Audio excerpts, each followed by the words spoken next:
Bien, continuamos con el tema sobre la Revolución Francesa. En concreto, vamos a centrarnos hoy en el punto número 2, que va a tratar la primera parte en la que vamos a dividir este punto por su longitud.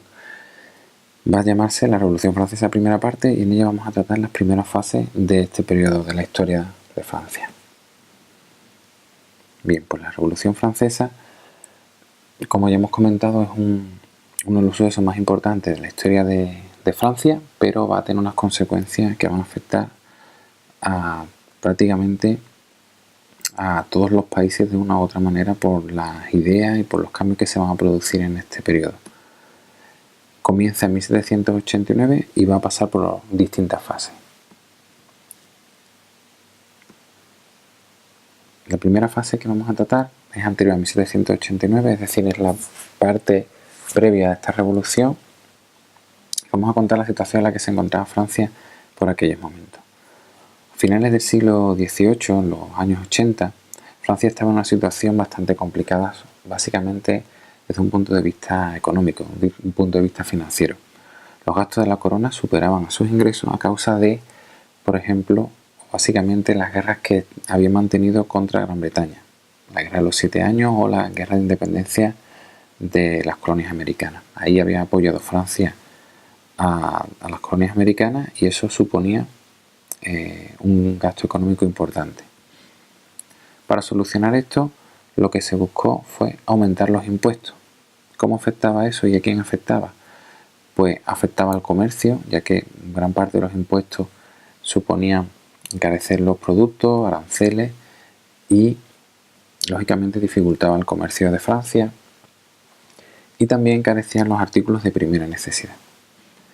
Esto va a perjudicar principalmente a campesinos, comerciantes, artesanos, lo que sería el tercer estado, del que hablaremos un poco más adelante. ¿Cómo le afectaba? Pues al subir los impuestos, los productos se encarecían y normalmente productos de primera necesidad subía el precio, era más difícil acceder a ellos. Si a esto le añadimos que fueron épocas en las que se dieron malas cosechas por sequía, granizo, etc., pues también hay que ver que si aumentan las malas cosechas y las cosechas son escasas, tanto la nobleza y el clero que viven de las rentas que da la tierra tienen que aumentar la presión sobre el campesinado para mantener su nivel de vida. Eso va a generar un gran descontento y una dificultad mayor a la hora de conseguir alimentos básicos.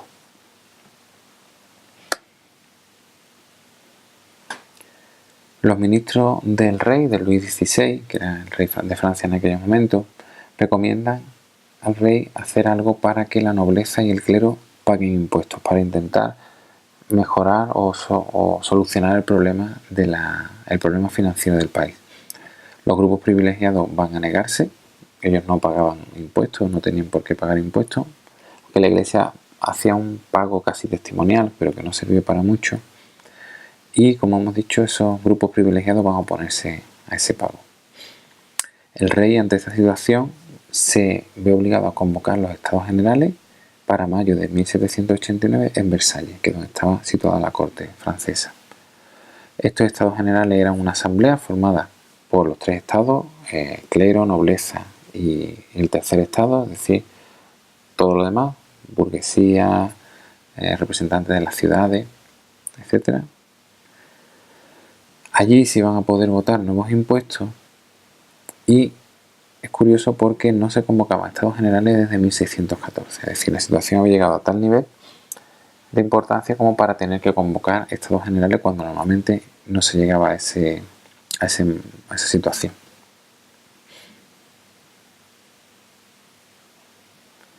Pasamos al siguiente apartado dentro de lo dedicado a la Revolución Francesa y aquí vamos a tratar de el principio de la Revolución y el primer periodo de monarquía constitucional, de 1789 a 1792. Vamos a ver cómo estalla y el por qué estalla la Revolución Francesa. Se convocan los Estados Generales, como hemos dicho, y en estos Estados Generales el tercer estado pide que cada diputado tuviera un voto. En estos estados generales, atendiendo al número de diputados que había básicamente unos 300, algo menos de 300 del clero, algo menos de 300 de la nobleza y sobre 600 pertenecían al tercer estado. Entonces el tercer estado pedía que cada diputado equivaliera a un voto, ya que como se hacía tradicionalmente era que cada estado, cada brazo del estado contara como un voto. Es decir, la nobleza deliberaban entre ellos que decidían votar y contaba un voto, el clero también y el tercer estado también. Como hemos comentado, así tradicionalmente era como se emitía el voto. Y lógicamente clero y nobleza normalmente se aliaban y votaban juntas, por lo tanto eran 2 votos contra un voto del tercer estado. Por lo tanto, el tercer estado siempre tenía las de perder, y como a la hora de votar impuestos el tercer estado tenía que pagarlo y nobleza y el clero no tenían que pagarlo, pues normalmente los impuestos, el pago de impuestos siempre salía adelante por la alianza entre la nobleza y el clero. Lógicamente, esta propuesta de un diputado, un voto, fue rechazada porque el primer estado, el clero, y el segundo estado, la nobleza, se aliaron y fue rechazada la propuesta. Los diputados del tercer estado y parte del bajo clero abandonan los estados generales. Y forman una asamblea nacional constituyente en junio de 1789. Se reúnen porque el lugar donde tenían que reunirse se les cerró para que no pudieran situarse allí, no pudieran reunirse, y entonces ellos se van a un lugar donde se jugaba al frontón, al tenis, el juego de pelota, y allí es donde se reúnen. En este cuadro se reproduce el juramento del juego de pelota, en el que juraron no separarse hasta dar a Francia una constitución. Ellos, como viene ahí, se nombran representantes de la nación y que van a proporcionarle a Francia una constitución. Y no van a separarse, no van a disolverse hasta que eso no se consiga. El rey, ante esa situación, reúne tropas que lleva a Versalles para obligar a que esa asamblea constituyente, tuviera que disolverse. El pueblo de París, ante esa situación, que ellos ven la existencia de esta asamblea, lo ven como algo positivo, ante la actitud del rey, se levantan en armas, tanto parte de los trabajadores, de la burguesía de París, de la baja burguesía, se levantan, ayudados por parte del ejército, y se levantan en armas. De hecho, incluso llegan a presentarse en Versalles. Este levantamiento, el 14 de julio, llega a asaltar la cárcel de la Bastilla, que era una cárcel real, que simbolizaba el absolutismo, el poder absoluto del rey. La asaltan, liberan los pocos presos que había, prácticamente estaba vacía, había 6-7 presos, pero consiguen armamento que había allí almacenado. La burguesía, por su lado, también toma el ayuntamiento de París y se crea una milicia de voluntarios para defender esta revolución, que es lo que será el germen, o se llama Guardia Nacional, será el germen de lo que será la Guardia Nacional en un futuro.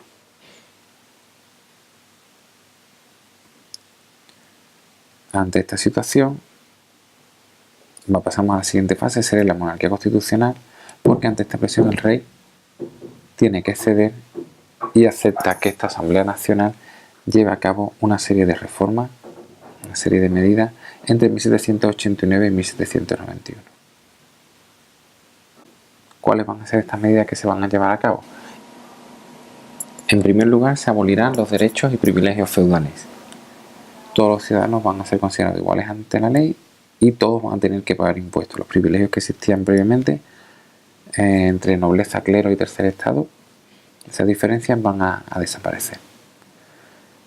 Lógicamente, como hemos comentado, no van a existir grupos privilegiados. Por otro lado, se va a producir la Declaración de los Derechos del Hombre y del Ciudadano en agosto de 1789.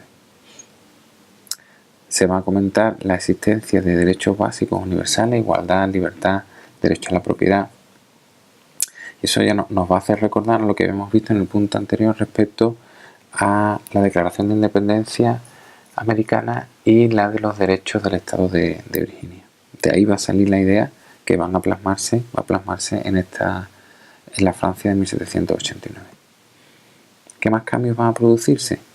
Pues se va a aprobar una constitución. En 1791 se aprueba una constitución en la que se declara que el sistema de gobierno va a ser una monarquía constitucional moderada, la monarquía va a estar controlada y en la que va a haber una división de poderes. Terminamos entonces con el absolutismo, la idea del rey que todo el poder está bajo su persona, aquí ya desaparece. Vamos a ver cómo se dividían los poderes y qué funciones tenían cada uno de ellos.